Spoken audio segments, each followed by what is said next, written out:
केंद्र सरकार द्वारा कोचिंग संस्थानों के लिए जारी किए गए दिशा निर्देशों को लेकर विक्रम विश्वविद्यालय उज्जैन में बैठक आयोजित कर दिशा निर्देशों का सख्ती से पालन किए जाने की बात कही गई।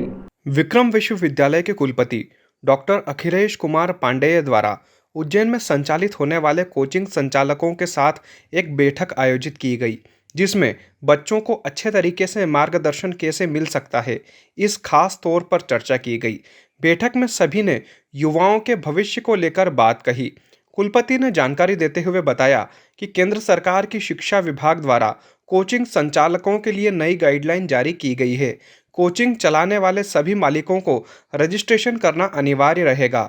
बैठक में जानकारी देते हुए नियमों का पालन करने की बात कही गई, जिसमें 18 वर्ष से कम उम्र के बच्चों को कोचिंग नहीं दी जाएगी। साथ ही कोचिंग में फायर सेफ्टी से संबंधित सारे इंतजाम होना ज़रूरी होंगे और एक रूम में ज़रूरत से ज़्यादा बच्चों को नहीं बैठाया जाएगा।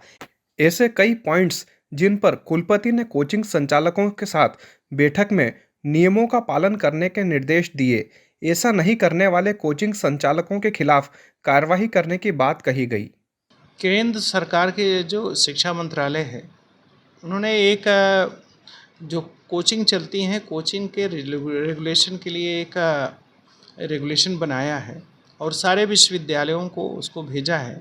तो आज जो है उसी के सिलसिले में जितने भी उज्जैन के हमारे माननीय संचालक लोग हैं, उनकी एक बैठक बुलाई है कि वो जो रेगुलेशन है वो कैसे इम्प्लीमेंट किया जाए। और उसमें मुख्य बात यह है कि जो बच्चे कोचिंग में पढ़ रहे हैं उनकी सुरक्षा से जुड़ी हुई जानकारियां हैं कि जैसे फायर की व्यवस्था है, कभी कोई आग लग जाती है। बहुत सारी कोचिंग ऐसी हैं जो कई मंजिला बिल्डिंगों में चलती हैं, तो वहाँ जैसे फायर है। और दूसरा ये है कि बच्चों में स्ट्रेस ऐसा देखा जा रहा है कि बाहर कई ऐसी घटनाएं घट रही हैं कि जहाँ बच्चों को बहुत स्ट्रेस है।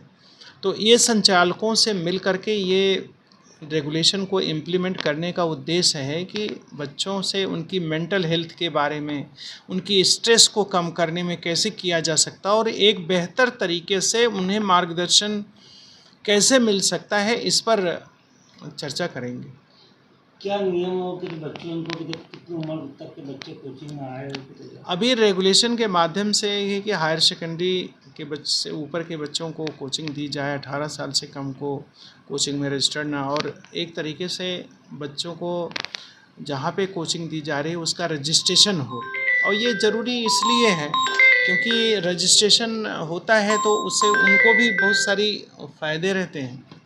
तो उसमें एक तरीके से संचालक महोदयों से बात करके इसको प्रभावी तरीके से कैसे सारे उसके पॉइंट्स को लागू किया जा सके, इस पर हम लोगों ने आज चर्चा किया है।